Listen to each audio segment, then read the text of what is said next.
আমরা অতিরিক্ত ম্যাচুরিটি দেখাতে গিয়ে জীবনকে উপভোগ করতে ভুলে যাই। বড় হয়েছি, এখন আর এসব ইচ্ছে মানায় না।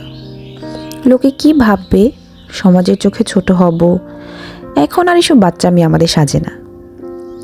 এসব কিছু ভেবে আমরা প্রতিনিয়ত নিজের শখ ইচ্ছা নিজের হাতে মেরে ফেলছি। অতঃপর নিজেকে মৃত মনে করে অনুভূতিহীন হয়ে জীবন পার করছি। আপনার যদি ৪৫ বছরে গিয়েও বৃষ্টিতে ভিজতে ইচ্ছে করে, কিছু না ভেবে উঠোনে নেমে পড়ুন। আপনারা স্বামী স্ত্রী যদি একসাথে একান্ত সময় কাটাতে চান, দূরে কোথাও চলে যান। ছেলে মেয়ে বড় হয়েছে, কি ভাববে, এসব চিন্তা মাথা থেকে ঝেড়ে ফেলুন।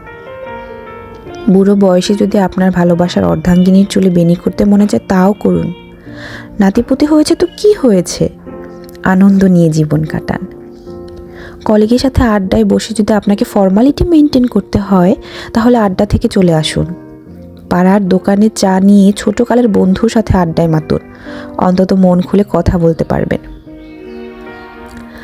লাল টুকটুকে শাড়ি পরতে মন চেয়েছে, বয়স বেড়েছে, মানুষ কি বলবে, বুড়ি বয়সের শখ কত, ভাবুক না, আপনি শাড়ি পরে ফেলুন। দরকার পড়লে হাত ভর্তি চুড়ি পরুন। নিজের ইচ্ছাটাকে মাটি চাপা দিতে নেই। জীবন তো ছোট, লোকে এমনিতেও আপনাকে ভালো চোখে দেখবে না। তাদের কথা ভেবে অতিরিক্ত ম্যাচুরিটি দেখাতে গিয়ে জীবনকে অসুন্দর করে তুলবেন না। নিজের ভালো থাকার জন্য হলেও একটু পাগলামি করুন।